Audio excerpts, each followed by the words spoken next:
پانچویں تقریر قصر مسیب میں آپ حضرات سماعت فرما رہے ہیں. کیا قرآن کافی ہے؟ اس موضوع پر ہم گفتگو کر رہے ہیں. یہ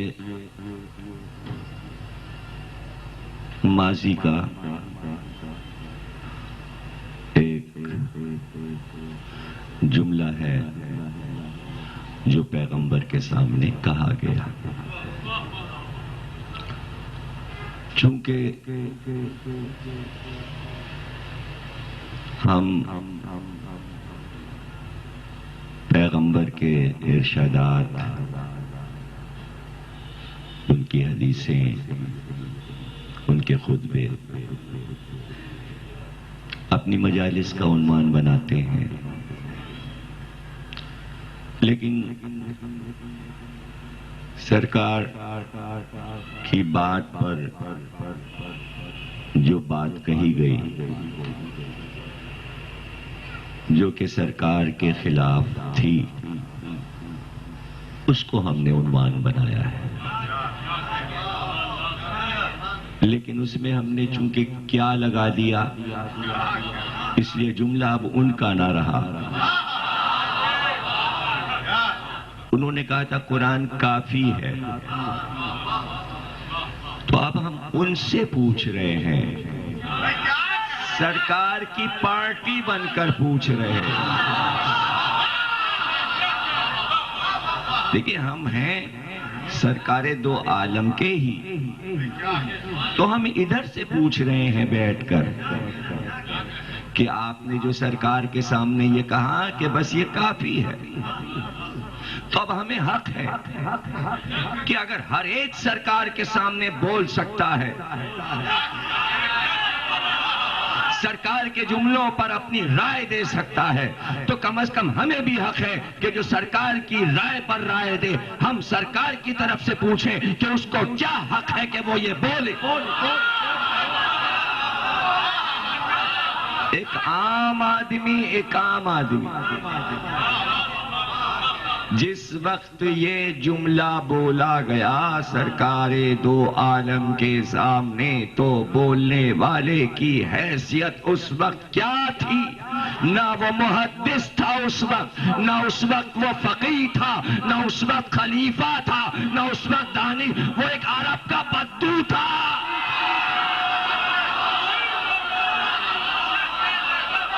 استاد، ہم تو اس وقت پوچھ رہے ہیں، آج نہیں پوچھ رہے. ہم تو اس وقت ہم ایک دعوت فکر دینا چاہتے ہیں مسلمانوں کہ آنکھ بند کر کے آپ متاثر ہو جائیں کسی سے، اور پھر جتنی دنیا کی خوبیاں ہیں اس کے سپرد کر دیں. ایسا ہوتا آیا ہے. اور خصوصاً دیکھیے، مسلمانوں میں تو یہ ایک عام بات ہے، عیسائیوں میں نہیں ہے، انگریزوں میں نہیں ہے. مثلا دیکھیے، مستقل مزاج ہونا انسان کا ایک خوبی ہے. بار بار رائے نہ بدلے، بار بار فیشن نہ بدلے، بار بار کپڑے نہ بدلے، بار بار پرانی چیزوں کی توڑ پھوڑ نہ کرے، ہر جدید کے پیچھے نہ بھاگے، ہر قدیم کا احترام نہ کرے. بار بار وہ پکار رہا ہے میں قدیم تھا، میں قدیم رہوں گا. تو آپ جدید کی تلاش میں رہیے. دیکھیے، وہ قدیم پہ زور دے رہا ہے، میں قدیم تھا، میں قدیم ہوں، میں قدیم رہوں گا. آپ جدت کے پیچھے بھاگے چلے جا رہے ہیں. توحید کو جدید کیسے بناؤ گے؟ اللہ تو جدید نہیں بن سکتا. یہ انسان کی جدت پسندی تھی. نمرود نے کہا میں خدا ہوں، ان کا جدید بنا لو. فرعون نے کہا میں خدا ہوں، جدید بنا لو. جاعل فی الارض خلیفہ، جتنا قدیم وہ تھا اتنا ہی قدیم اس کا خلیفہ تھا. آپ خلافت میں بھی جدت کی طرف بھاگے. آدم جیسا خلیفہ بھی نیا دیکھیے آپ نے ہر چیز میں جدت کی ہے. میں آج اس پہ تھوڑا سا تمیز میں گفتگو کرتا ہوں کہ جدت کیا ہے. کیا ہر چیز میں جدیدیت چل سکتی ہے؟ اور اس کی ضد ہے مستقل مزاجی. مستقل مزاجی یہ ہے کہ جس تہذیب پر چل رہے ہوں، جو بزرگوں کی تہذیب ہو، اس سے ہٹا نہ جائے. جب تک کہ یہ دریافت نہ کر لیا جائے کہ آیا پرانی تہذیب میں کچھ نقصانات تھے، پرانے تمدن میں، پرانے ثقافت میں یہ عیب تھے، عیب ہونے کی وجہ سے ہم نے یہ چھوڑا اور یہ ہم نے اپنا لیا. یا تو آپ اسے ظاہر کریں کہ کہاں کہاں عیب تھے، کیا کیا نقصان ہو رہا تھا، تب اس کو آپ چھوڑیں. یا یہ کہ زمانے کا فیشن ہو آنکھ بند کر کے، بس چونکہ پورا زمانہ یہ کر رہا ہے اس لیے اب ہم بھی کر رہے ہیں. کیا قرآن کا آرڈر یہی مسلمانوں کو تھا کہ آنکھ بند کر کے جو زمانہ کر رہا ہو زمانے کے ساتھ ہم بھی چل دیں؟ یا قرآن یہ کہہ رہا ہے زمانے کو بدلو، تم زمانے کو بدلو، تم زمانے کے رنگ میں نہ رنگ جاؤ. اسی لیے شاہ عظیم آبادی نے کہا تھا زمانے میں دم نہیں، زمانہ ہم سے ہے، زمانے سے ہم نہیں. تو ہم کوئی زمانے کی پیداوار تھوڑی ہے، زمانہ ہماری پیداوار ہے، ہماری پیداوار. زمانہ ہم بنائیں گے. تو مسلمانوں نے تو یہی دعویٰ کیا تھا زمانہ ہم بنائیں گے. تو آپ زمانہ بناتے بناتے یہ کیا کیا آپ نے؟ آپ زمانے کے رنگ میں رنگ گئے. اگر آپ قرآن کو تھامے رہتے تو کیا ایسا ہوتا؟ اس کے معنی آپ نے قرآن کو چھوڑ دیا. خود آپ نے دیکھ لیا کہ قرآن آپ کے لیے کافی نہیں تھا، آپ گھبرا گئے. تو پھر کیا کہہ کر کہا تھا کہ قرآن کافی ہے؟ کیا سوچ کر کہا تھا کہ قرآن کافی ہے؟ جب آپ قرآن کا ساتھ نہ دے سکے، قرآن آپ کا ساتھ نہ دے سکا، تو آپ زمانے کے پیچھے لگ گئے اور سب کچھ آپ نے بدل کے رکھ دیا. کیا جتنی تبدیلیاں 1400 سال میں مسلمانوں کی تاریخ میں ہوئی ہیں، کیا قرآن دیکھ دیکھ کے ہوئی ہیں؟ 1 لاکھ چیزیں میں گنوا سکتا ہوں کہ جو مسلمانوں نے بدلا وہ قرآن میں نہیں تھا. اس کے بعد آپ کہہ رہے ہیں قرآن ہمارا ہے اور ہم قرآن کے ہیں. ہم گنواتے ہیں، ہم آپ کے سامنے گنواتے ہیں، ہم گنواتے ہیں. 1400 سال میں آپ نے کتنی سواریاں بدلی ہیں. قرآن سوا اونٹ کے کوئی بات کرنے کو تیار نہیں ہے، سوا گھوڑے کے کسی سواری کی بات کرنے. سورہ انعام سے لے کر سورہ انعام 5واں سورہ ہے، وہاں سے شروع کیجئے. انعام کہتے ہیں جانوروں کو، گھوڑوں کا تذکرہ، اونٹوں کا تذکرہ. ہم نے تمہاری سواری اور آسانیوں کے لیے اونٹ اور گھوڑے خلق کیے. اور اس کے بعد وہاں تک آ جائیے، سرپٹ دوڑتے ہوئے گھوڑوں کی قسم. سورہ والعادیات تک آ جائیے، گھوڑوں کے ذکر اور اونٹوں کے ذکر سے قرآن بھرا پڑا ہوا. آپ نے سواریاں بدلی. جب آپ عرب سے نکلے تو آپ نے سواریاں بدلی. کیوں نہیں آپ اونٹ پر قائم رہے؟ کیوں نہیں آپ گھوڑے پر قائم رہے؟ کیوں آپ نے اونٹ اور گھوڑے کو میوزیم میں پہنچا دیا؟ پھر تو آپ نے بیل گاڑیوں پہ بھی بیٹھے، آپ رتھوں پر بھی بیٹھے. جب گاڑیاں کاریں ایجاد ہوئیں آپ کاروں پر بھی بیٹھے. پھر ایک سے ایک گاڑیاں بنتی رہیں، پھر آپ ہوائی جہاز پر بھی بیٹھے، ٹرین پر بھی بیٹھے، پانی کے جہاز پر بھی بیٹھے. کیا یہ ساری سواریاں قرآن میں ہیں؟ دیکھیے فارمولہ یہ بنایا گیا کہ جو قرآن میں نہ ہو اور مسلمان کرے تو وہ بدعت ہے، وہ حرام ہے، وہ ناجائز ہے. تو میں کتنے ناجائز صرف سواریوں میں گناؤں؟ آپ اس آیت کو کہاں لے کر جائیں گے سورہ بقرہ میں کہ اگر تمہارے پاس کمزور اونٹنیاں بھی ہیں تو اچھے اونٹوں پر بھی بیٹھ کر آؤ، اور اگر بیمار اور دبلی پتلی اونٹنیاں ہیں تو ان پہ بیٹھ کر آؤ، مگر حج کرنے آؤ، خانہ خدا پہنچو. اگر تمہارے پاس بیمار سواریاں بھی ہیں، دبلی پتلی اونٹنیاں، تب بھی آؤ، ان پہ بیٹھ کر آؤ. کیسے آپ نے آیت کو کنورٹ کیا؟ اب کس طرح آپ پہنچ رہے ہیں؟ دے دیں 2 لاکھ اونٹنیاں، پاکستان میں حج سے پہلے تقسیم کر دیا کریں، اونٹوں کی نسل بھی بڑھائیے، کراچی میں اونٹ ہوتے بھی ہیں تھوڑے بہت، کم از کم اگر ایک اونٹ نہ دے سکیں تو ایک اونٹ گاڑی کیمل اسٹریٹ سے لے لیں اور اس پہ 20 25 حاجی بیٹھ جائیں اور 4 مہینے پہلے چلیں۔ کیسے چلیں صاحب؟ وہ بیچ میں تو سمندر آتا ہے، تو سمندر آتا ہے تو کیا ہوا؟ ذرا چھوٹا ہی سا تو ہے یہ، ادھر بس یہ کہ ادھر بدین سے نکلے تو بس دبئی کا پل بنا لیجئے۔ اب پل کون بنائے؟ کراچی کے پل بنائیں کہ یہ سمندر پہ پل بنائیں؟ تو پھر قرآن پہ عمل کیسے ہوگا؟ یہ کیا ہے؟ ہوائی جہاز پہ بیٹھے جا کے جدے میں اتر گئے، قرآن تو یہ نہیں کہہ رہا، اور آپ ہمارا منہ دیکھ رہے ہیں۔ قرآن تو یہ نہیں کہہ رہا، آپ ہمیں حیرت سے دیکھ رہے ہیں۔ بات ہمارے سمجھ بھی نہیں آ رہی، ہوگا کیا؟ ہوگا کیا؟ اور اگر اونٹ اپنا بھی لے میرے بھائی تو ایک دن تو انسان کو چاند پہ جانا ہے، اونٹ چاند پہ تو جا نہیں سکتا، اس کے آگے کا سفر ہے، مشتری تک جانا ہے، پھر اس سے بھی لمبا سفر ہے، زحل تک جانا ہے۔ کیا یہ اونٹ ہمیں ستاروں پہ پہنچا دے گا؟ پھر ستاروں سے آگے جہاں اور بھی ہیں وہاں تک بھی کیا اونٹ چلا جائے گا؟ اور پھر جنت کا سفر ہے، کیا جنت تک یہ اونٹ جائے گا؟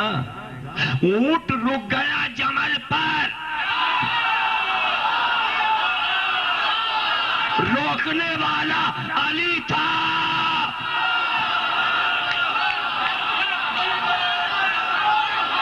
پوچھو نا کہ کیسے رکا، ورنہ یہ قرآن کا اونٹ تمہیں ناجائز بنا کے رہتا۔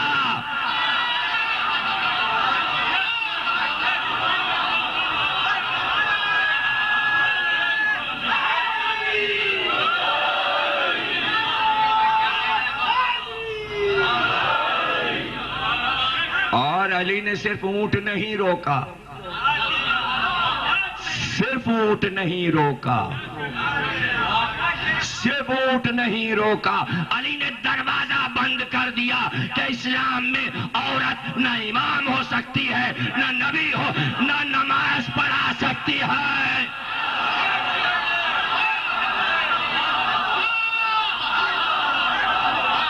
اس دن کے لیے پیغمبر نے کہا تھا کہ قرآن اور علی کو چھوڑ رہا ہوں۔ تم نے علی کو چھوڑا، تم نے علی کو چھوڑا تو عقل ایسی غائب ہو گئی کہ یہ بھی نہ یاد رہا کہ نماز مرد کے پیچھے پڑھی جاتی ہے یا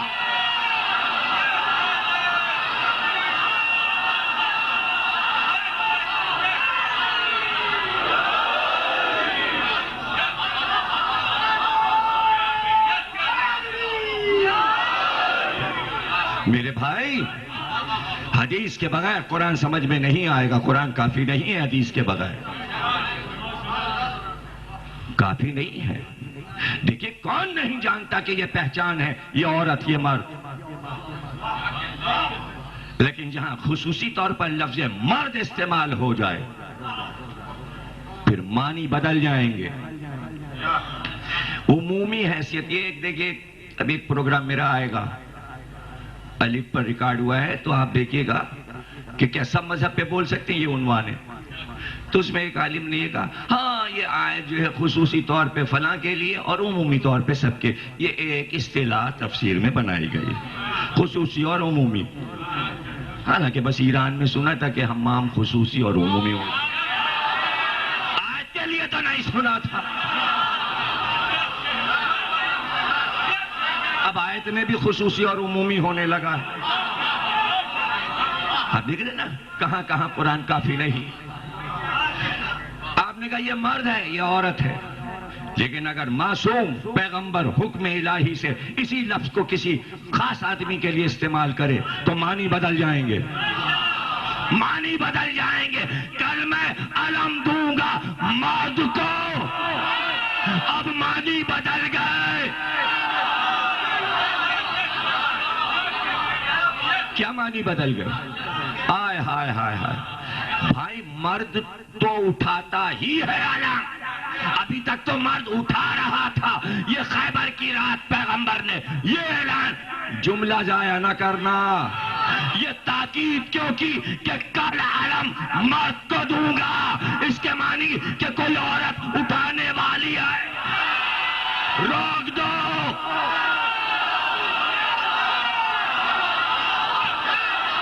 نہیں نہیں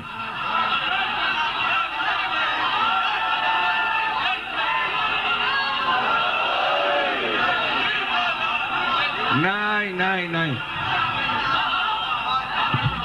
تھوڑی سی گفتگو ہو جائے اور بالکل تعصبات سے پاک، تاکہ ذہنوں کو طہارت اور پاکیزگی عطا کی جائے۔ شیعہ سن رہا ہو یا سنی، وہ اپنے دل کی گہرائیوں سے پتہ لگائے کہ ابھی ایک ہفتے پہلے جیو ٹی وی پہ کہا گیا کہ ہاں اسلام میں عورت نماز پڑھا سکتی ہے، عالم نے کہا، کیوں کہا؟ یہ اس لیے کہا کہ یہ نعرہ لگ چکا تھا کہ قرآن کافی ہے، اس لیے کہا۔ علی نے جمل میں دروازہ بند کیا کہ اگر آج یہ دروازہ کھلا رہا تو پھر قیامت تک ہر شوہر کو اپنی بیوی کے پیچھے نماز۔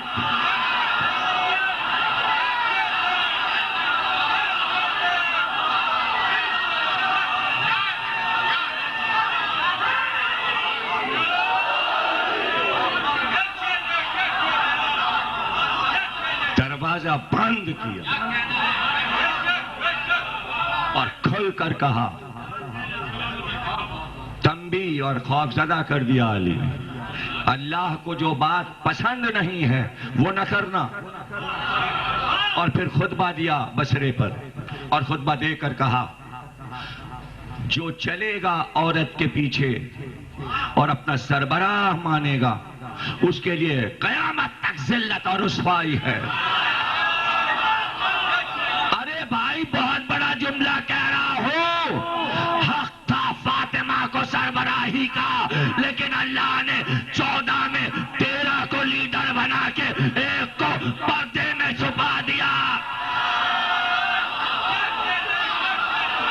پردے میں چھپا دیا۔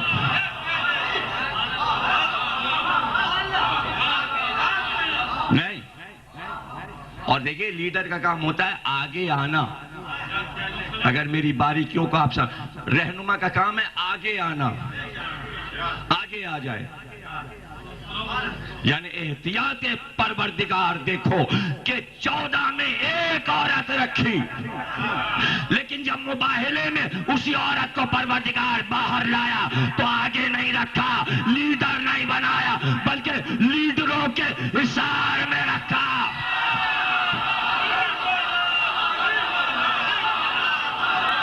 آپ کہاں بیٹھے ہوئے ہیں؟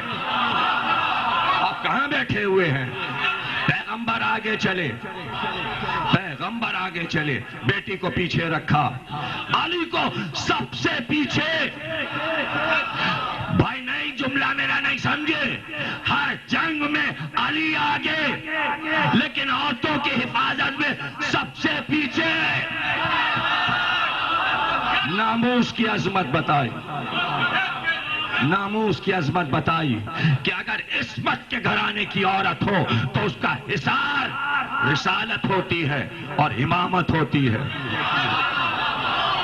امامت کے تہرے پردے تھے، رسالت اور نبوت کا دوہرا پردہ تھا۔ 5 پردوں میں آئی ہے زہرا، خود اپنے پاس عصمت اور ولایت کا پردہ ہے، گویا 7 پردوں میں آئی۔ آنکھ کا نور 7 پردوں میں ہوتا ہے، جہاں نور حقیقی ہوتا ہے 7۔ یہ ہے پردہ،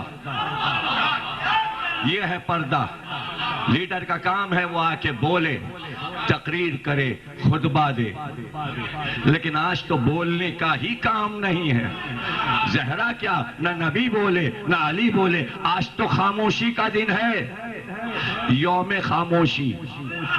بولو گے نہیں کہ ہم کیوں بولیں؟ جسے بولنا تھا وہ بول چکا، ہم بولتے کب ہیں؟ جب ہم بولتے ہیں تو وہ بولتا ہے، ہم نہ بولیں تب بھی وہی بولتا ہے۔ بھی وہی بولتا ہے، ہم دیکھ رہے ہیں کہ اس کو میدان جنگ سے ہٹایا جائے۔ آپ نے تاریخ میں لفظ ایجاد کر لیا، خطا اجتہادی۔ پوچھو قرآن میں یہ لفظ اجتہاد ہے؟ دکھاؤ۔ ایک لفظ چل رہا ہے اخباروں میں روز، اجتہاد کرو، اجتہاد کرو، اجتہاد کرو۔ قرآن میں تو دکھاؤ۔ کتنی چیزیں تم نے ایسی ایجاد کر لی ہیں جو قرآن میں نہیں ہیں، قرآن میں نہیں۔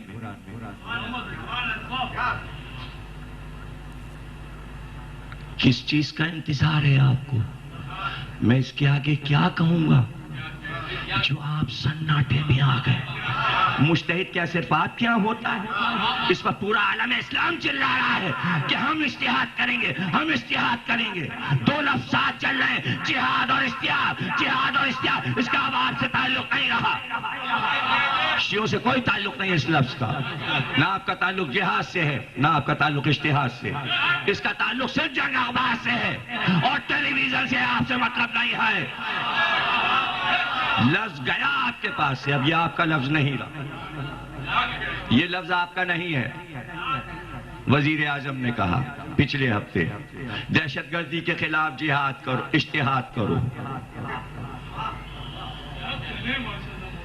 اسی کا ایک اور جوڑ ہے، تین ہے، اتحاد، ایک ہے اجتہاد، ایک ہے جہاد، ایک ہے اتحاد۔ جنگ گروپ نے مذاکرہ رکھا، ان کا اجتہاد پہ ہے، آئیے تھانوی صاحب بھی آ رہے ہیں، فلاں آ رہے ہیں، قانون دار میں گئے۔ اکرم صاحب نے کہا جو کہ انچارج ہیں اس کے، اجتہاد اجتہاد۔ تھانوی صاحب کہنے میں سمجھا ٹیلی فون پہ آپ کہنے اتحاد۔ تینوں لفظ اتنے ملتے جلتے ہیں کہ ٹیلی فون پہ بالکل ملتے جلتے ہیں، لیکن نہ جہاد ہو رہا ہے، نہ اتحاد ہو رہا ہے، نہ اجتہاد ہو رہا ہے۔ اسی سے ایک اور ملتا جلتا لفظ ہے جو یہاں ہو رہا ہے، وہ ہے اعتقاد۔ لیکن چوتھا جو ہوتا ہے نا، اس کا پیار ہی اور ہوتا ہے، اعتقاد۔ یہاں اعتقاد کی باتیں ہو ہے نا، قرآن میں اجتہاد نہیں ہے۔ یہ لفظ ایجاد ہوا علی کی ضد میں، یہ علی کی ضد میں یہ لفظ ایجاد کیا گیا۔ یعنی اگر امام وقت کے خلاف کوئی مسلمان لڑے تو اب اس کو کیسے بچائیں؟ اس لیے لفظ ایجاد ہوا خطا اجتہادی۔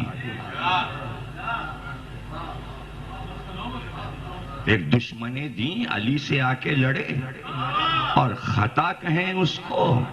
مرزا غالب، یزید کو تو نہ تھا اجتہاد کا پایا، برا نہ مانیے، گر برا کہیں اس کو۔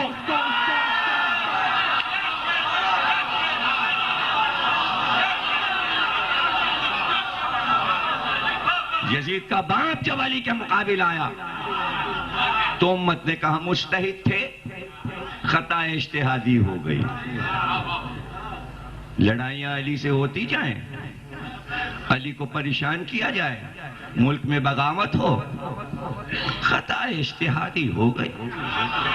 سب مجتہد تھے تو پہلا مجتہد جو عالم اسلام نے بنایا وہ عورت کو بنایا۔ علی نے وہی اجتہاد کا دروازہ بند کیا کہ پہلا مجتہد تو عورت کو بنا کے لائے۔ دیکھیں ابھی اجتہاد چل لے تو میں جان،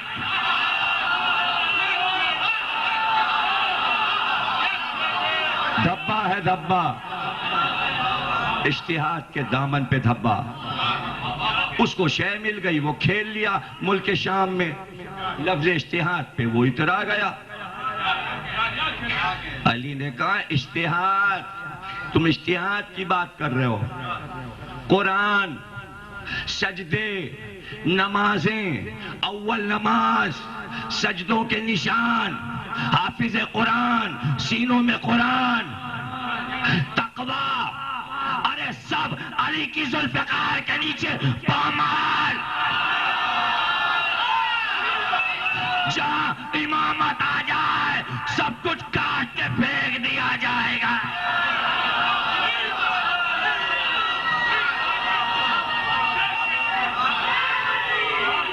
تم امامت کو نہیں سمجھے؟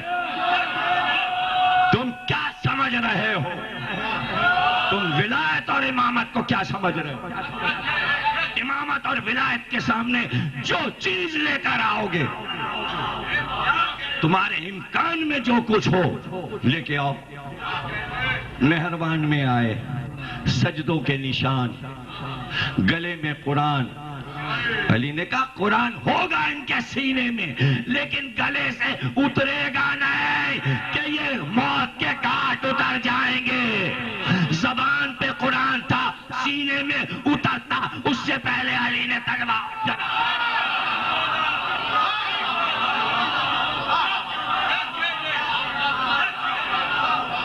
علی کے علاوہ یہ کون کر سکتا؟ امامت سے کسی چیز کا ٹکراؤ نہیں ہے. نمازیں پڑھ رہے تھے، نمازیں پڑھ رہے تھے. مہربان والے خارجی اسلام سے نکل چکے تھے. اب سمجھے کیوں کہا تھا قرآن اور اہل بیت، قرآن اور سنت نبی، قرآن اور عمل رسول، حدیثیں. یا علی وہ اس طرح نکل جائیں گے اسلام سے جو تمہارے مقابل آئیں گے لڑنے.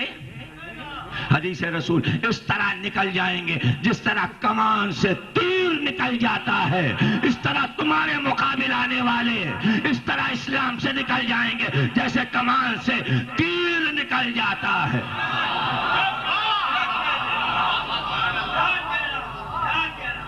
قاسطین، مارقین، ناکسین، سورہ توبہ کی آیت ہے. اے پیغمبر جنگ کیجئے ناکسین سے، قاسطین سے، مارقین سے.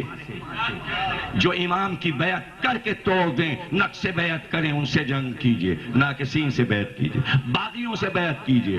جو اسلام سے نکل جائیں، باغی ہو کے دین کو چھوڑ دیں، مرتد ہو جائیں، ان سے جنگ کیجئے. بدر سے حنین تک جتنی جنگیں ہوئیں کافروں اور مشرکوں سے ہوئیں، لیکن نویں سورے میں حکم آیا پیغمبر کو کہ جنگ کیجئے، ان 3 گروپوں سے جنگ کیجئے. پیغمبر سے کہا جا رہا ہے تینوں سے جنگ کیجئے، ناکسین سے، قاسطین سے، مارقین سے. قرآن کافی نہیں ہے. پیغمبر پہ اگر آئے اور عمل نہ ہوا ہو، اب بعد پیغمبر کا ولی، وصی، خلیفہ اگر اس آیت پہ عمل کرے گا تو اس پہ واجب ہے کہ عمل کرے. حکم الہی ورنہ ناقص رہ جائے گا.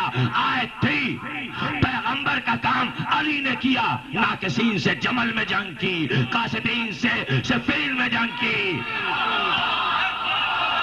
مارقین سے نہروان میں جنگ کی. حکم قرآن پورا ہوا.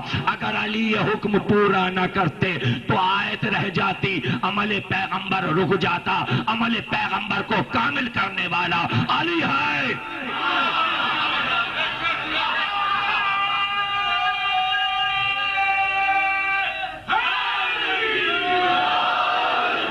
عدل الہی کا مظہر ہے علی. تاریخیں بھری پڑی ہیں. ہر مورخ، ہر عالم ذہین نہیں ہوتا، غبی بھی ہوتے ہیں. یہ بھی گفتگو ہوئی ہے ٹی وی پر. انیق احمد نے کہا عالم سے، اپنے عالم سے، کہ جتنے احمق لوگ ہوتے ہیں وہ مدرسے میں بھیجے جاتے ہیں، جو کم عقل بچے ہوتے ہیں وہ بھیجے جاتے ہیں، جو ذہین بچے انہیں آپ لوگ ڈاکٹر اور انجینئر بنانے بھیج دیتے ہو، اور جو گھر میں احمق ترین بچہ ہوتا ہے جس کی ناک بہہ رہی ہے اس کو مدرسے بھیج دو، اس کو الف 2 زبر پڑھا دو. جب وہ بڑا ہوگا ناک بہتی نہیں ہوگی، لیکن ناک ایسی ہوگی لگے گا بہہ رہی ہے. آزما کے دیکھ لیجئے گا. آپ جب چاہے آزما کے دیکھ لیں. اور اکثریت ناک سے بولتی ہے. جناب ناک لگائے بغیر نہیں بولتے، اس لیے کہ وہ سمجھتے ہیں قرت میں ناک، گلا، یہ خنجرہ ہنجرہ، زبان، یہ وہ جبڑے وبڑے سب زور وور لگا کے. اور اب جو کیا کشتی ہوتی ہے آیات قرآنی کے ساتھ. نرم مزاج ہے قرآن، نرم لہجہ مانگتا ہے، کرب کے آثار چہرے پہ نہ آئے. قرآن مردہ نہیں ہے، قرآن زندہ ہے، اس لیے اذیت نہ پہنچاؤ. قرآن کو اذیت نہیں دینی چاہیے. تو ہر ذہن برابر نہیں ہے، لیکن اگر ذہین سے ذہین مورخ ہو، جس کو اکثریت نے ووٹ دیا ہو کہ یہ بڑا انٹیلیجنٹ، یہ بہت ذہین دانشور ہے، تو میں اس سے پوچھوں کہ پوری تاریخ میں کہیں یہ دکھا دو کہ علی نے علمی طور پر کوئی غلطی کی ہو، کوئی خطا کی ہو، اور وہ خطا تم ثابت کر کے سامنے دکھا دو کہ علی سے یہ خطا ہوئی. کوئی ایک روایت تاریخ سے دکھاؤ کہ علی نے عدل سے ہٹ کر ظلم کیا ہو. چیلنج ہے میرا، خدا کی قسم، اگر کوئی ثابت کر دے تو میں اپنا عقیدہ بدل لوں گا. میں علی کو آسمانی امام مانتا ہوں، میری جانیں علی پہ قربان، میرے ماں باپ، میری 7 پشتیں علی پہ قربان. لیکن اگر تاریخ سے کوئی دکھا دے کہ اپنی پوری لائف میں علی نے کسی پر بال برابر بھی ظلم کیا ہو تو وہ ظلم دکھاؤ، وہ ظلم دکھاؤ.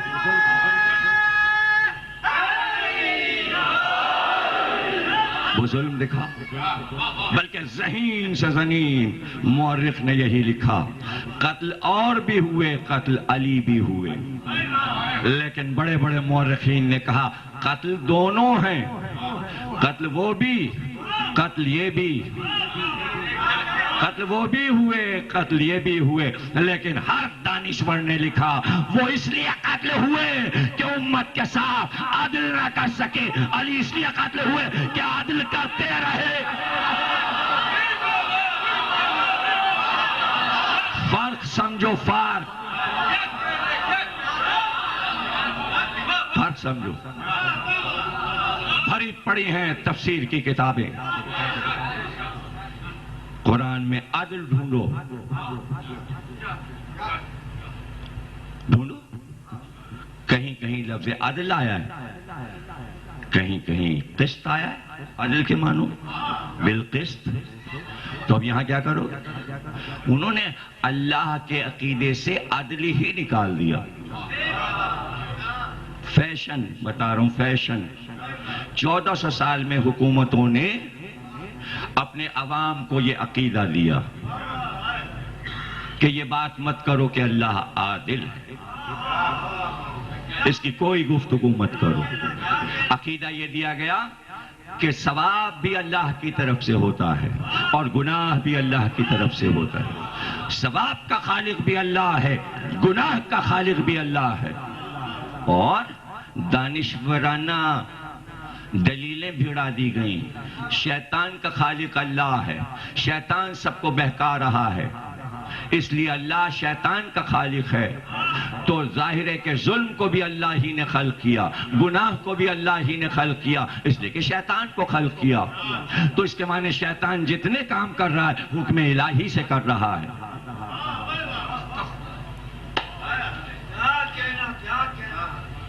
قرآن کافی ہوتا تو ایسے عقائد نہ آتے. وَتَمَّتْ کَلِمَتُ رَبِّكَ صِدْقًا وَعَدْلًا. تیرے رب کا کلمہ صداقت اور عدالت پہ ختم ہوا. نہیں سمجھے؟ وَتَمَّتْ کَلِمَتُ، رب کا کلمہ صداقت اور عدالت پر ختم ہوا. آپ تو رک گئے لا الہ الا اللہ پہ. اللہ کہہ رہا ہے جب تک صداقت اور عدالت نہیں کہو گے کلمہ ختم نہیں ہوا. قرآن کی آیت وَتَمَّتْ کَلِمَتُ، صداقت اور عدالت پہ کلمہ ختم ہوا. کہاں ہے وہ کلمہ جو صداقت اور عدالت پہ ختم ہوا؟ لفظ عدالت ہے قرآن میں، عدل ہے. رب کا کلمہ عدل پہ ختم ہوا، صداقت پہ ختم ہوا. آپ نے جتنا جھوٹ تھا بھر دیا، جتنا ظلم تھا بھر دیا، اور ہر ظالم کو آپ نے کہا رضی اللہ تعالیٰ عنہ. اس لیے آپ کو چانس ملا رضی اللہ تعالیٰ عنہ کہنے کا، اور رحمت اللہ علیہ کی تو بھرمار ہو گئی، بھرمار ہو گئی رحمت اللہ علیہ. رحمت رحمت رحمت بٹ رہی ہے. ہر بادشاہ کو دے دیا، ہر بادشاہ کو دے دیا. عدالت، عدل، گناہ وہی کرتا ہے، وہی کرا رہا ہے. قرآن سمجھا لے گا. اب تک سمجھایا قرآن نے امت کو یہ بات. جب تک علی کا ایک واقعہ سامنے نہیں آئے گا قرآن نہیں سمجھا پائے گا. اور یوں لمحوں میں علی نے مسئلے کو حل کر دیا کہ قرآن میں ہوں، قرآن میں ہوں، میں سمجھا سکتا ہوں یہ بات. راوی نے کہا گناہ اور ثواب سب اپنے اختیار سے انسان کر رہا ہے. کہ نہیں، ایسا نہیں ہے، ایسا نہیں ہے. سامنے ہے راوی. علی نے کہا اٹھا یہ پیر. اس نے اٹھایا. علی نے کہا دوسرا اٹھا. کہ گر جاؤں گا. کہ یہ تیرا اختیار ہے، یہ اللہ کا.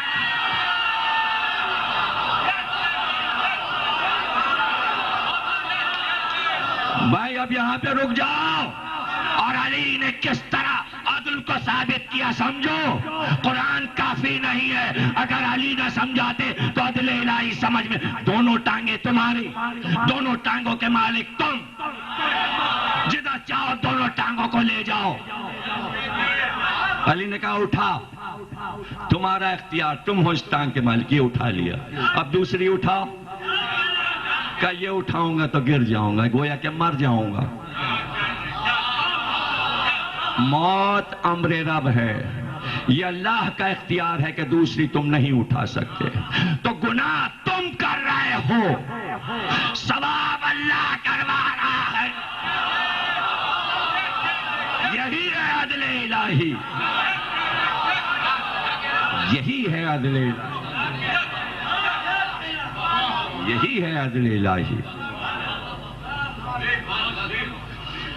بڑی بحث ہوتی شیطان کو اللہ نے خلق کیا. خلق کیا تو کیا ہوا؟ خلق کیا تو کیا ہوا؟ لوہے کو بھی خلق کیا اور زہر کو بھی خلق کیا. زہر کو بھی خلق کیا ہے اللہ نے. چونکہ اللہ کی خلقت ہے زہر. کھا لو، نعمت ہے اللہ کی، کھا لو. خود تو کھا نہیں رہے، دوسروں کو دے رہے ہیں.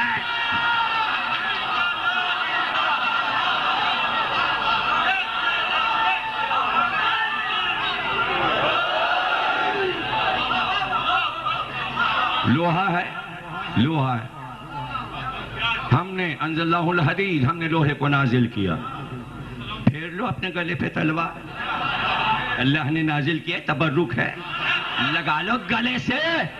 اپنے گلے پہ نہیں چل رہی، دوسروں کی طرف چل رہی. یہی اللہ بتا رہا ہے کہ جو چیز تم اپنے لیے پسند نہیں کرتے دوسروں کے لیے کیا پسند.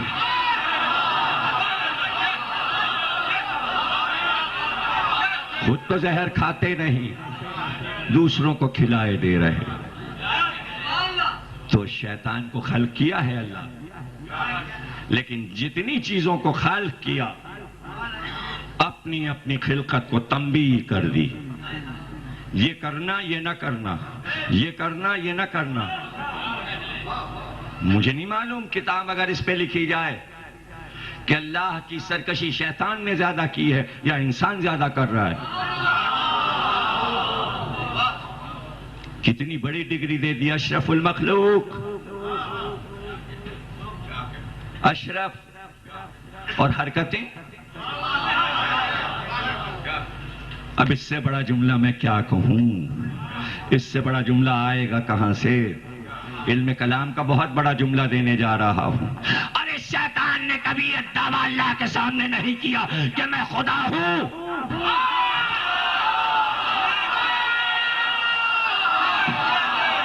انسان نے کیا.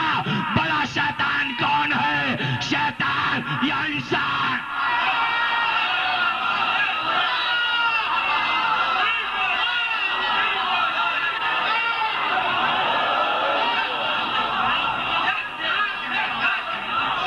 بڑا شیطان پہ، سب کچھ شیطان پہ رکھ دو، تم بری ہو گئے. اس نے تو بس اتنی سی بات کی. وہ تو آدم کے مسئلے پہ لڑا ہوا تھا.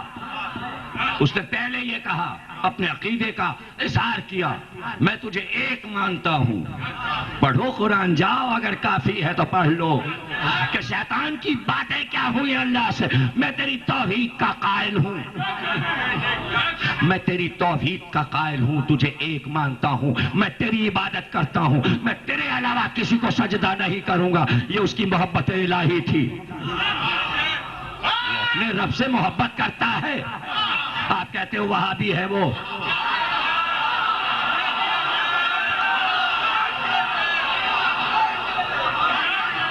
بھائی غلطی کیا تھی جس پہ نکالا گیا؟ اللہ کو ایک مان رہا تھا، اس کی ساری صفات کو مان رہا تھا. وہ کون سی بات تھی جس پہ نکالا گیا؟ آدم جھگڑا نہیں تھا. جھگڑا یہ تھا کہ کل توحید کو مان رہا تھا بغیر عدل کے. اس کو کیوں بنایا، مجھ کو نہیں بنایا؟ یعنی مجھ پہ ظلم کیا. اللہ کہہ رہا ہے میں ظالم نہیں ہوں.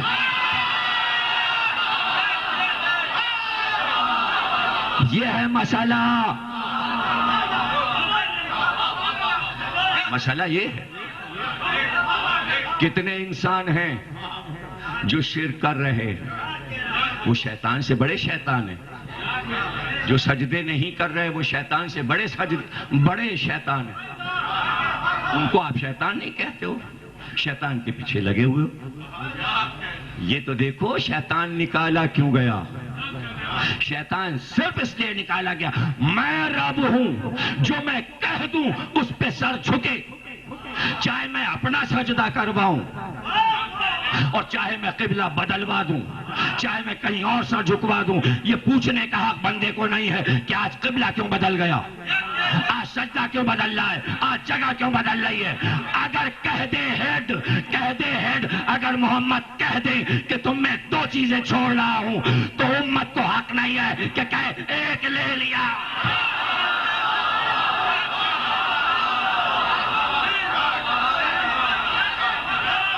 امت کو یہ حق نہیں ہے کہ کہے قرآن کافی ہے. اینڈ کو نے کہا تھا، جو لیڈر ہوگا اس کے پیچھے اینڈ کو ہوگی. گویا سب راضی تھے اس جملے پر، ورنہ گلا دبا کے کہتے نبی کی شان میں گستاخی کر رہے ہو، اب سزا کیا ہے. تو وہاں سارے فرشتے لپٹ جاتے شیطان کے، اور جبریل کہتے تجھے مار کے رکھ دوں گا، تو نے اللہ پہ ظلم کی. یہ کیا کیا تو نے؟ کیسے تو نے یہ الزام لگایا ہے کہ اللہ ظالم ہے اور آدم کو بنا رہا ہے اور تجھ کو نہیں بنا رہا؟ سارے فرشتے مارتے، لیکن فرشتے چپ رہے. سزا اللہ دے گا. اللہ نے کہا سزا یہ ہے کہ یہ علمی مجلس، یہ محفل اب تو یہاں سے نکالا گیا، عصمت کی محفل سے نکالا گیا، علم کی محفل سے. اب جا، ساری زندگی جاہل رہے گا. نبی نے کہا کہ مجھ سے جبریل نے ابھی کہا ہے کہ اس کو باہر نکال دو.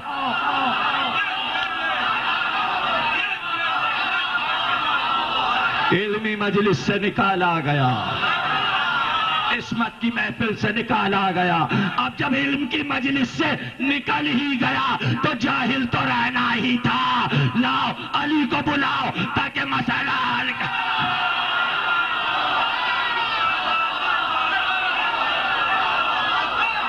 بلاؤ علی کو بلاؤ. جملے کو ترازو میں رکھ کے تولو. یعنی جب علم کا مسئلہ آئے اور وہ مسئلہ حل ہو جائے تو لفظ آیا ہلاکت. اس کے معنی جہل ہلاکت ہے. ہم پوری امت کو ہلاکت سے نکالنا چاہتے ہیں, اس لیے مجلسیں ہوتی ہے.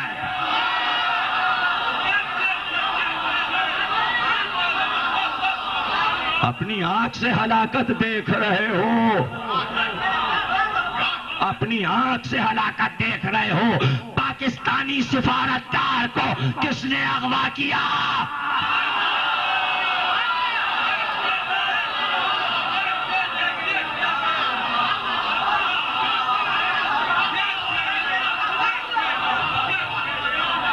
تاریخ اپنے آپ کو دوہرا رہی ہے. آ جاؤ ہلاکت سے نکل آؤ. لڑنے کے طریقے یہ نہیں ہیں, لڑنے کے طریقے یہ نہیں ہیں. کل چرچ میں میری تقریر تھی پوپ پال پہ. میں نے قائم علی شاہ بھی تھے, مجلس عمل کے مولانا یونس بھی تھے, این کیوم کے شاکر صاحب بھی تھے, تمام چرچ کے پادری تھے, ان کا بڑا بشپ بھی تھا, سب عیسائی بیٹھے تھے.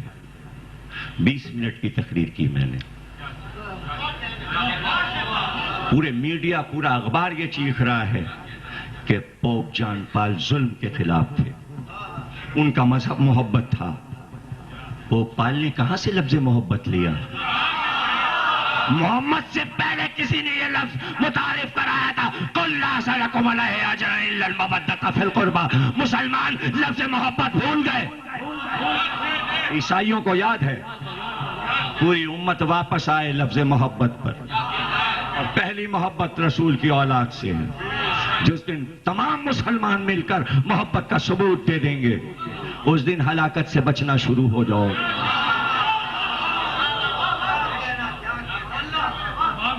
مرگ برگ امریکہ تو بہت ہوتا ہے, لیکن میں پوچھوں مرگ برگ کرنے والوں سے, کبھی یہ نعرہ لگایا کہ جتنی کمپنیاں ہیں بندوقیں اور کلاشن کوپ بنانے والی امریکہ میں سب بند کر دی جائیں؟ ہیروئن چی تو بہت پکڑ لیے جاتی ہیں. ہیروئن کے پودے اب تک افغانستان میں جلائے نہیں گئے. مسئلہ ہم مجلس میں اس پہ نہیں لڑ رہے کہ یہ مجرم, یہ گناہگار, یہ گناہگار, یہ گناہگار. ہم یہ کہہ رہے ہیں جو پہلا گناہگار تھا پہلے اس کو پکڑ کے پھانسی دو. مجلس یہ ہے, مجلس یہ ہے. جڑ سے چلو, جڑ سے چلو, جڑ سے برائی کو ختم کرو. 1400 سال پہلے یہ تلاش کرو کہ برائی کی جڑ کہاں تھی,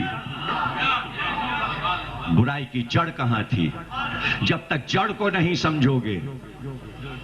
غلطی تو کی تھی یزید نے کہ اہل حرم کو شام لایا تھا, لیکن اس کی غلطی تاریخ میں آل محمد کی عظمت بن گئی. ناتی زینب تو خطبہ شخصیہ کو پورا کون کرتا بھی مسائل پہ نہیں آیا. ایک فکری گفتگو کرنا چاہتا تاکہ بات کو جوان سمجھے. زینب نے جو گفتگو کی, بڑا نعرہ ہے عورت کو آزادی دے دو. شرمانی چاہیے جنہوں نے اسمبلی میں یہ بل پاس کرایا کہ عورت کو آزادی دے دو. عورت کی آزادی یہ نہیں ہے کہ سڑک پہ اس کو ریس کراؤ, دوڑاؤ. روشن خیال بناؤ, اس کو اتنا علمی بناؤ کہ جو علامہ اقبال نے کہا کہ اتنی علمی بن جائے عورت کہ اس کی گود میں پاکیزہ بیٹے آنے لگے. سڑکوں پہ عورتوں کو دوڑاؤ گے تو جو بچے ہوں گے وہ سڑکوں پہ ہی دوڑتے رہیں گے.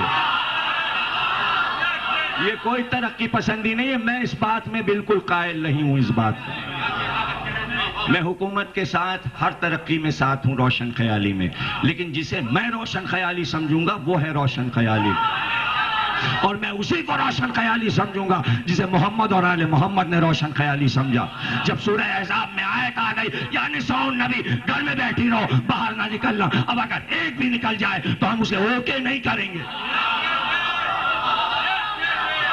اور کوئی بھی مسلمان اسے اوکے نہیں کر سکتا، کوئی بھی۔ میاں نورانی نے بھی یہی بیان دیا تھا جب بے نظیر نے کہا کہ عورت وزیر اعظم ہو سکتی ہے، تو دلیل ادھر سے آئی کہ صاحب ہاں ایسا ہوا کہ لیڈنگ طاقت عورت کے پاس تھی تاریخ میں۔ میاں نورانی نے کہا اس معاملے میں ہم آپ کا ساتھ اسلامی نہیں دیں گے، اس لیے کہ علی امام وقت تھے۔ دیکھیے اگر جمل کو مان لیا مسلمانوں نے تو چوتھا خلیفہ جو ہے اس سے ہاتھ دھونا پڑے گا، اور عورت کو امام مانا نہیں جا سکتا۔ تو آپ قصے کو دوہرا رہے ہو، عورت کو نماز پڑھوا کے، عورت نماز پڑھائے، اور اس پہ میں بول چکا، بہت تفصیل کے ساتھ بتا چکا کہ اس میں کیا قباحت ہے اور اللہ نے ایسا حکم کیوں نہیں دیا، سمجھے نا؟ ہاں، عورت کیا کر سکتی ہے، عورت کو اللہ نے کیا طاقت دی؟ اللہ نے عورت کو ولایت دی، امامت نہیں دی، نبوت نہیں دی، رسالت نہیں دی، لیکن عورت کو اللہ نے ولی بنایا۔ اب ولی ہونا کیا، دلیل کیا ہے؟ عورت جب اللہ کی طرف سے ولی بن جائے تو اللہ اس پہ وحی کرتا ہے۔ ہم نے مادر موسیٰ پہ وحی کی، ہم نے مریم پہ وحی کی،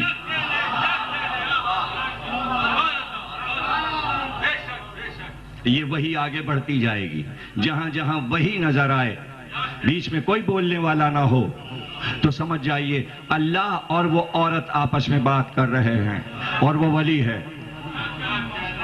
ہم نے مادر موسیٰ سے کہا صندوق میں بچے کو ڈال دو، مادر موسیٰ نے صندوق میں بچے کو ڈال کے نیل ندی میں ڈال دیا۔ ہم نے مریم پہ وحی کی، یہ درخت کی شاخ کو ہلاؤ، بے فصل کے میوے گریں گے۔ ہم نے کہا سامنے دریا ہے فرات پانی پینے کے لیے، ہم نے فرات کو قریب کر دیا مریم سے، اور وہی کر دی، پانی تمہارے قریب آ گیا، یہ میوے کھاؤ، یہ پانی پیو۔ سورہ مریم۔ ہم نے موسیٰ کی ماں پہ بھی وحی کی، ہم نے عیسیٰ کی ماں پہ بھی وحی کی۔ کسی نے دیکھا جہاں مادر موسیٰ سے اللہ باتیں کر رہا تھا کوئی راوی موجود تھا؟ جہاں مریم سے اللہ نے باتیں کی وہاں کوئی راوی تھا؟ کوئی راوی نہیں تھا، مریم تھی اور اللہ تھا، مادر موسیٰ اور اللہ۔ یہاں اب راوی کی ضرورت نہیں ہے، یہاں راوی نہیں چاہے، زمانہ خود راوی بن جائے۔ فاطمہ بنت اسد کعبے میں دعا مانگنے گئی، اللہ نے وحی کی اندر آؤ۔ اگر وحی نہ ہوتی تو دروازہ کیسے بنتا؟ بلایا گیا، مادر علی پر بھی وحی ہوئی۔ اب ولی کی ولیہ کی پہچان یہ ہے کہ اللہ وحی کرے۔ زینب کا کوئی سہارا نہیں تھا، بعد حسین، بعد عباس، بعد علی اکبر، سارا گھر کٹ چکا، لٹ چکا تھا۔ زینب جو جو عمل کرتی جائیں دربار تک، زندہ تک، اللہ وحی کرتا ہے۔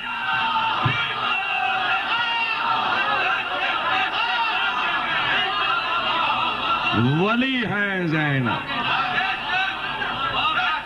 ولی ہیں زینب نہیں خطبہ دے رہی تھی، پروردگار بول رہا تھا، پروردگار بول رہا۔ زینب کا خطبہ قرآن کی تفسیر ہے، قرآن کافی نہیں ہے جب تک زینب کے خطبے کو امت نہیں سمجھے گی، قرآن سمجھ میں نہیں آئے۔ میں 15 منٹ اس پہ بولوں گا کہ خطبہ زینب کے بغیر قرآن سمجھ میں نہیں آئے گا، اور جب قرآن سمجھ میں نہیں آئے گا مسلمانوں کے اپنے سمجھ میں تاریخ نہیں آئے گی۔ اور پڑھ چکا میں، اور پھر میں دوہرا رہا ہوں چیلم کے دن آلیبا میں ان جملوں کو دوہرا رہا ہوں۔ دیکھیے جتنے بھی حاکم اسلام میں گزرے سب بہت اعلیٰ تھے، کسی میں کوئی عیب نہیں تھا، مجھے نہیں نظر آیا۔ میں نے نہیں دیکھا. بعد نبی جتنے بھی آئے نماز پڑھتے تھے, نماز پڑھاتے تھے, سادے کپڑے پہنتے تھے, کپڑوں میں پیوند لگے رہتے تھے, کبھی اعلیٰ غذا نہیں کھائی.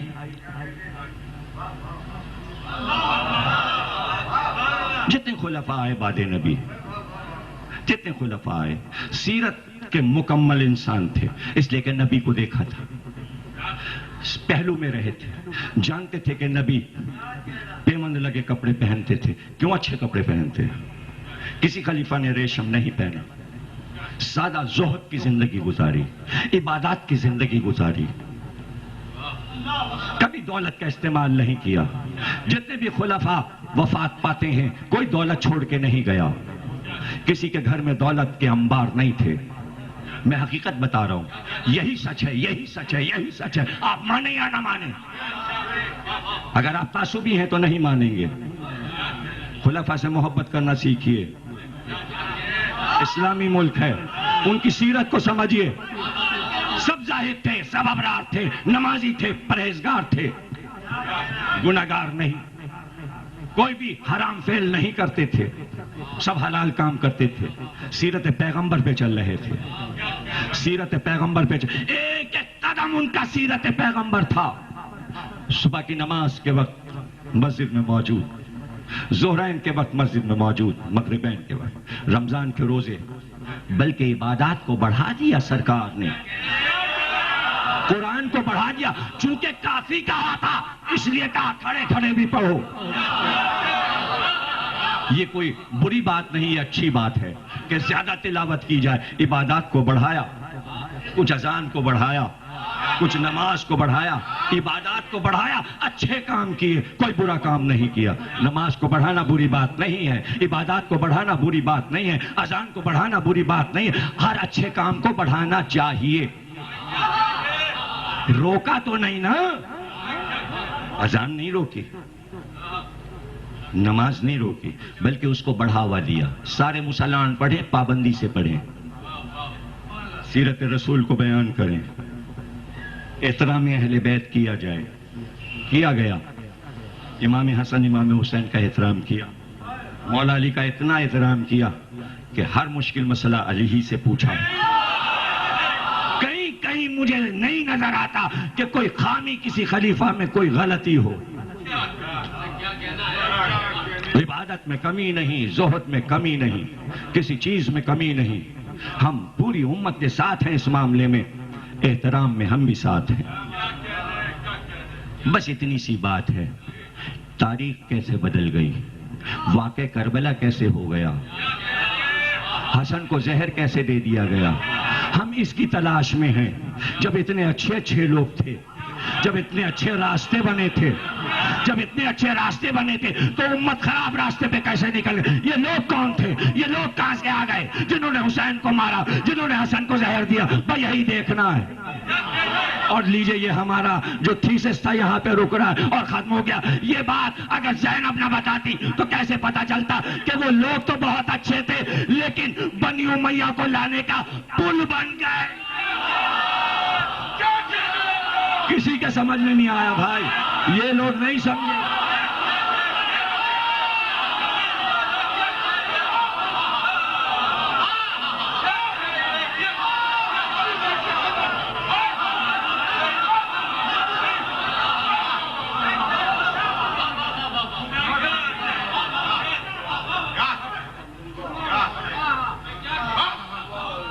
سب کچھ اچھا کام کیا. دشمنان رسول کو جو بدر میں لڑے, جنہوں نے حمزہ کا جگر چبایا, ان لوگوں کو گورنر کیوں بنایا؟ خود ہی تو تاریخ میں لکھتے ہو. دورہ کیا شام کا, یہ ریشمی کپڑے, یہ محل. لوگوں نے کہا آپ نے منع نہیں کیا, کہ یہ مسلمانوں کے کسرا ہیں. نہیں سمجھے کسرا ایسے تو بچوں کے سمجھ میں ساری باتیں تو نہیں آتی نا، وہ کھولنی پڑتی ہیں، جب وہ کھولنی پڑتی ہیں تو باہر والے کہتے ہیں دیکھا تبرہ پڑھ دیا. اب طریقہ کیا ہے سمجھانے کا بھائی؟ مطلب کس طرح سمجھائیں کہ کسرا کسے کہتے ہیں؟ جملہ تو تاریخ میں موجود ہے.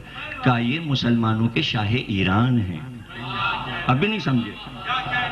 کسرا کہتے شاہ ایران کو، یعنی وہ لوگ اس شان سے رہتے تھے تو اسلام میں کوئی شان سے نہ رہے، چونکہ چھوٹ دے دی. آنکھ کھول کے بیٹے نے یہ سمجھا یہ میرا پیدائشی حق ہے. اس کو کیا پتا، یزید کو کیا پتا؟ وہ سمجھا یہ تخت میرا، یہ تاج میرا، یہ غلام میرے، یہ لشکر میرا، یہ میری حکومت. حالانکہ نہ باپ کی ہے اس کے، نہ اس کے دادا کی ہے.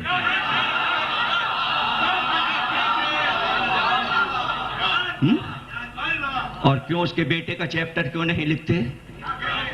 ہسٹری میں ختم کیوں کر دیتے ہو؟ جہاں اچھی بات آنے لگی کہ یہاں سدھار پیدا ہوگا وہ چیپٹر غائب کر دیا. یزید کے بیٹے نے کہا میں اس تخت کا حقدار نہیں ہوں. بیٹا بولا اس لیے کہ اسلام میں حکومت اور تخت تھا ہی نہیں. سمجھ گئے نا آپ؟ زینب نے بتایا کس نے تجھے مسلط کیا اسلام کے سر پر؟ گفتگو یہاں سے کی بی بی نے. کس نے، کون تجھے مسلط کر کے گیا ہے مسلمانوں کے سر پر؟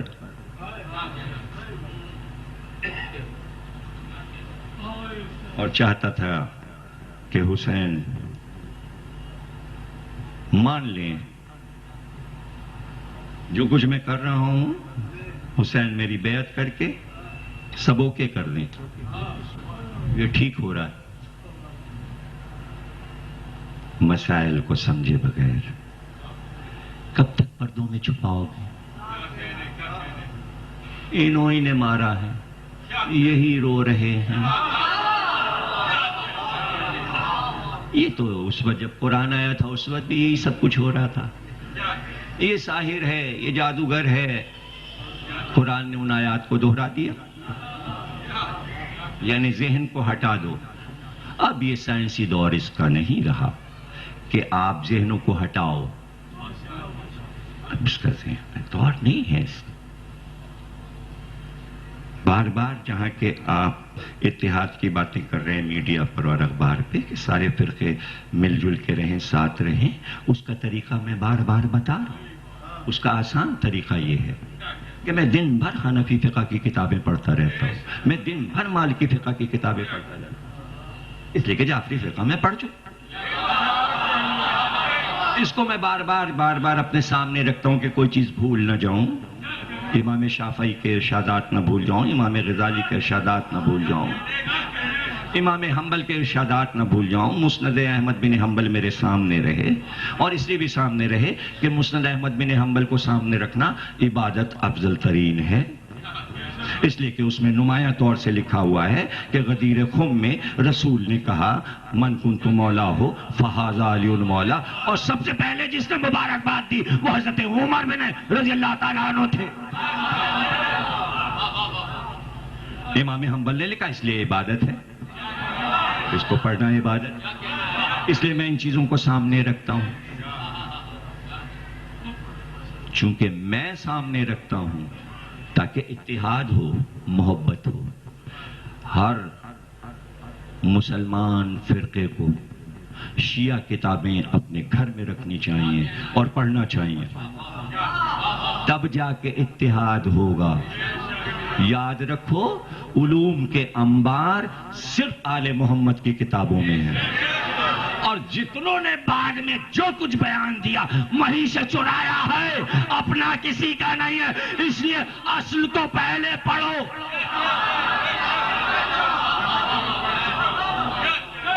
ابھی پرسوں امت اخبار میں امام صادق پہ مضمون آیا ہے، اور کھل کے امت اخبار نے لکھا ہے کہ جتنے بھی چراغ علم کے روشن ہوئے وہ سب امام صادق سے روشن ہوئے، چاہے وہ امام ابو حنیفہ ہوں، چاہے امام مالک ہوں یا حنبل ہوں. بھئی دیکھیے علم لیں گے کہاں سے یہ تو بتا دیجیے.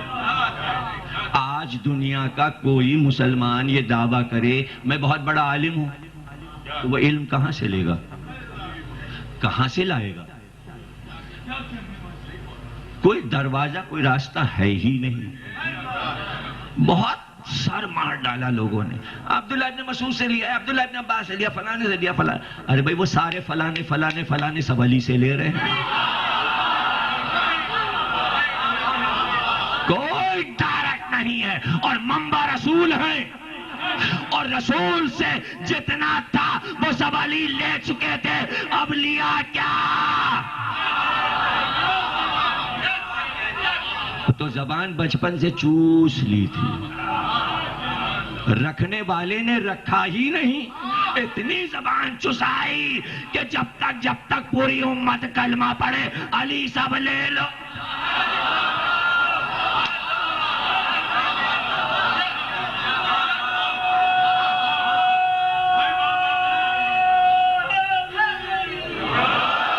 لے لو۔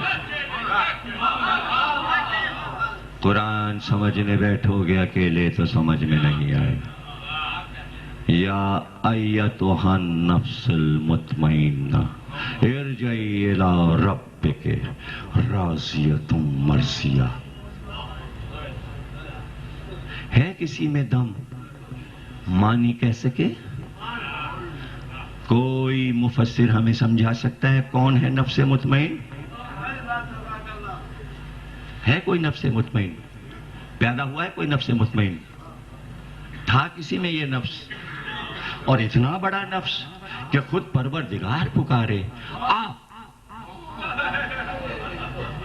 ہے کوئی دعوے دار امت میں 1400 برس میں جو یہ کہے کہ اللہ نے اس کو پکارا اور کہا آ، اے نفس مطمئن آ؟ لکھ دو نا یہاں پہ نام، کوئی لکھ دو۔ ہمت نہیں ہے اور آیت سمجھ میں نہیں آئے گی، اس لیے کہ قرآن تنہا نہیں ہے۔ اس سے پوچھا جائے گا جو قرآن کا عالم، وہ بتائے گا کون ہے یہ نفس مطمئن۔ اور عقلی دلائل سے سمجھنا ہے تو یوں سمجھو، اے نفس مطمئن آ، تیرا رب تجھ سے راضی، تو اپنے رب سے راضی۔ اتنے ہی تو لوگ کہتے ہیں نا رضی اللہ تعالیٰ عنہ، اللہ ان سے راضی ہو جائے۔ دوسری منزل ہے یہ، صرف اللہ نہ راضی ہو جائے نہیں، اللہ کو تو سبھی راضی کرنے میں لگے ہوئے ہیں۔ ایسا بندہ ہو جس کو راضی کرنے میں اللہ لگا ہو، نہیں سمجھے؟ ایسا بندہ کائنات کے ڈھونڈ کے لاؤ کہ اللہ بار بار کہہ رہا ہو، اے میرے بندے راضی ہو جا مجھ سے، راضی ہو جا مجھ سے، راضی ہو جا مجھ سے۔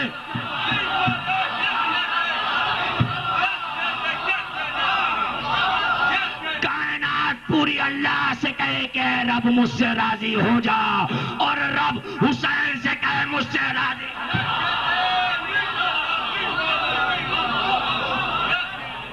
میں تجھ سے راضی، تو مجھ سے راضی۔ جب تک حسین راضی نہ ہو گئے تب تک اس نے نہیں کہا آ۔ عصر کے وقت اب آواز آ رہی ہے، آ آ۔ میری طرف دیکھتے رہنا، بھی مصحف نہیں پڑھ رہا۔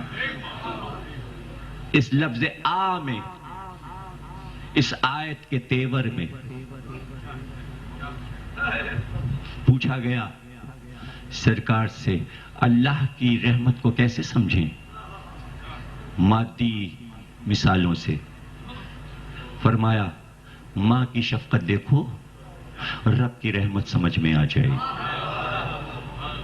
ماں اپنی اولاد پر جس طرح شفیق ہوتی ہے، یہ ہے کائنات میں اللہ کی محبت کا ایک نمونہ۔ سوا کائنات میں ماں کے بچے کی خطا پر معصوم بچے کی خطا پر تھپڑ نہیں مارتی.